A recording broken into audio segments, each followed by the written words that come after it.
ডিম আর বেগুনের খুবই মজাদার একটা রেসিপি। এই রেসিপিটা থাকলে আপনার খাবারের টেবিলে যদি গরুর মাংস থাকে সেটাও নিতে ইচ্ছে করবে না। এটা ছোট থেকে বড় সবাই খুব মজা করেই খাবে। খুবই মজাদার একটা রেসিপি। হ্যালো বন্ধুরা, আসসালামু আলাইকুম। সবাই কেমন আছো? আশা করি ভালো আছো।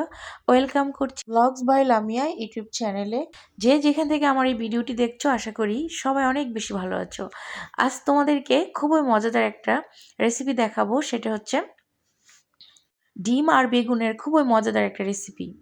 তো আমি এখানে দেখো আলু, পেঁয়াজ, ধনিয়া পাতা, কাঁচামরিচ ছোটো ছোটো কুচি করে কেটে নিয়েছি।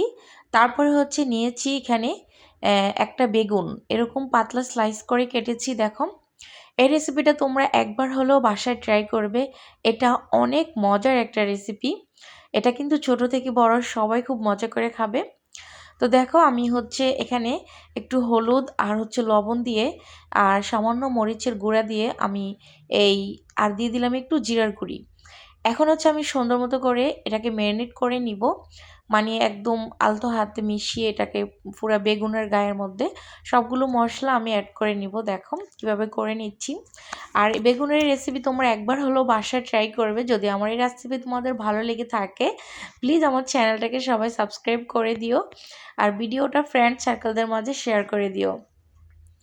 তো বেগুনটা আমি প্রসেসিং করে এক সাইডে রেখে দিয়েছি। এখন হচ্ছে আমরা ডিমের কিমাটা তৈরি করে নিব।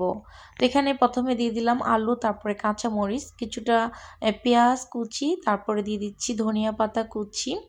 তো আমি যা যা কেটে রেখেছিলাম সবগুলো আমি এখানে ব্যবহার করব। একটা ডিমের জন্য আমার যা যা লাগবে আমি সব কিছু দিয়ে দিয়েছি। এখন পরিমাণ মতো একটু লবণ দিয়ে হাতের সাহায্যে এটাকে এত ভালোভাবে এটাকে মিশিয়ে নিতে হবে যেন প্রতিটা উপকরণ থেকে আমাদের মানে পানি বের হয়ে আসে। এরকমভাবে হচ্ছে এটাকে ভালো করে মিশিয়ে নিতে হবে। তো দেখো আমি কিভাবে করতেছি, ঠিক এভাবে করে নিবে, তা না হলে কিন্তু এই রেসিপির স্বাদ পাওয়া যাবে না। খুব ভালো করে এই উপকরণগুলোকে মিশিয়ে নিতে হবে, তাহলেই হচ্ছে এই রেসিপির মানে পুরো টেস্টটা চলে আসবে। তো দেখো আমার কিন্তু হয়ে গেছে। এখন হচ্ছে আমি এখানে 3টা ডিম ব্যবহার করব। তো আমি ডিমগুলো সুন্দর মতো ধুয়ে পরিষ্কার করে নিয়েছি। এখন হচ্ছে আমি ভেঙে দিয়ে দিচ্ছি। দেখো, তো আমি 3টা ডিম দিয়ে হচ্ছে রেসিপিটা করতেছি। আমি যে পরিমাণে বেগুন নিয়েছি তার জন্য আমার 3টা ডিমে হয়ে যাবে। তোমরা যদি আরও বেশি বেগুন নাও তাহলে ডিমটা কিন্তু আর একটু ভারিয়ে নিতে হবে। তো সুন্দর মতো করে আমি হচ্ছে এখন ডিম, পেঁয়াজ, আলুর সাথে ভালোভাবে মিশিয়ে নিব।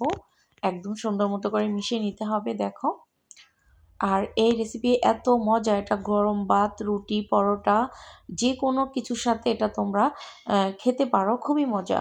তো আমি দিয়ে দিলাম কিছুটা ধনিয়া পাতা।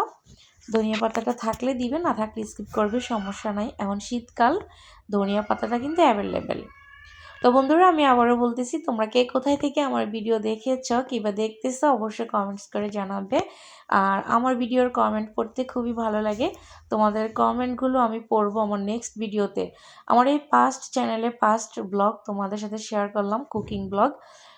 তোমাদের ভালো লাগে খারাপ লাগা অবশ্যই কিন্তু শেয়ার করবে। এই পর্যায়ে আমি চলে আসছি চুলায়। একটা ফ্রাই প্যান বসিয়ে দিয়েছি। এখন একদম সারিবদ্ধভাবে সাজিয়ে আমি দিয়ে দিচ্ছি বেগুনগুলোকে। তো আমি কিভাবে করতেছি দেখো, খুবই সুন্দর, এটা দেখতে যেমন সুন্দর খেতে কিন্তু অনেক মজা। আমি যখনই এই রেসিপিটা করি একটু বাড়িয়ে করি, কারণ এটা সবাই খুব পছন্দ করে আমার পরিবারের, বিশেষ করে আমার বাচ্চারা অনেক বেশি লাইক করে। যেদিন আমি এই রেসিপিটা করি সেদিন আর বাসায় অন্য কোনো কিছু রান্না করতে হয় না, কারণ অন্য কিছু রান্না করলে সেটা থেকে যায়। সাথে আমি পাতলা ডাল, ভর্তা সেগুলো করি আর কি। তো এই রেসিপিটা দিয়ে আমার বাচ্চারা, আমার হাজব্যান্ড, আমরা সবাই খেয়ে নিই, কারণ অনেক মজা। আর এটা যখন আপনি তৈরি করবেন তখন আপনার বাসায় পুরো গ্রামে ছড়িয়ে যাবে। তো আমার বেগুনের উপরে আমি দেখেন আমার সেই মেখে রাখা ডিমগুলোকে আমি দিয়ে দিচ্ছি। কিভাবে দিয়ে দিচ্ছি দেখেন। তো এভাবে করে প্রতিটা ডিমের উপরে সুন্দর মতো করে প্রতিটা বেগুনের উপরে এভাবে করে ছড়িয়ে ছিটিয়ে ডিমের মিশ্রণটাকে দিয়ে দিতে হবে। তো একটা বেগুনও যেন বাদ না থাকে, সবগুলো বেগুনের উপরে দিবেন, তাহলে হচ্ছে এটা যখন আমরা উল্টিয়ে দিব তখন হচ্ছে খুব সুন্দর মতো করে উল্টিয়ে দেওয়া যাবে আর ভেঙে যাবে না। আর দেখতেও সুন্দর লাগবে। আর খেতেও কিন্তু লোভনীয় হবে। তো আমি এই পর্যায়ে ঢাকনা দিয়ে দিচ্ছি 1 মিনিটের জন্য। চুলার আঁচটাকে মিডিয়ামে রেখে দিয়েছি, লো টু মিডিয়াম। তো ঢাকনা দিয়ে 1 মিনিটের মতো রান্না করে নিয়েছি। এ পর্যায়ে হচ্ছে আমি এটাকে সুন্দর মতো করে এভাবে 4-5টা ছড়িয়ে তারপরটা উল্টিয়ে দিব। উল্টিয়ে দিব হচ্ছে কিভাবে, ফ্রাই প্যানটার কাছের মধ্যে ধরে তারপর এভাবে উবুত করে দিলে কিন্তু এটা উল্টিয়ে যাবে। তো আমি এখন উল্টিয়ে তোমাদেরকে দেখাবো। এটা দর্জি দিয়ে উল্টাতে যাবে না, তা না হলে কিন্তু ভেঙে যেতে পারে। এটা জাস্ট ফ্রাই প্যানের ডাটির মধ্যে ধরে এই যে এভাবে করে দিব, তাহলে হচ্ছে হয়ে যাবে। তো আমি দেখো কত সুন্দর করে এটাকে উল্টিয়ে দিয়েছি। তো এটাকে আবারও ঢাকনা দিয়ে অনেকক্ষণ, মানে বেশি সময় লাগে না, 4 থেকে 5 মিনিটের মধ্যে তোমার এই রান্নাটা ডান হয়ে যাবে। তো আমি আবারও উল্টিয়ে দিয়েছি, দেখো কতটা সুন্দর লাগতেছে। আর আমারটা কিন্তু হয়ে এসেছে। আমি এটাকে এখন নামিয়ে নিব, আর নামিয়ে তোমাদেরকে দেখাচ্ছি যেটা কেমন হয়েছে। ফাইনালি দেখো আমার ডিম বেগুনের রেসিপি ডান।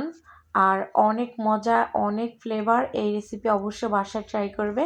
যদি ভালো লেগে থাকে সবাই চ্যানেলটা সাবস্ক্রাইব করে আমার চ্যানেলের পাশে থাকবে।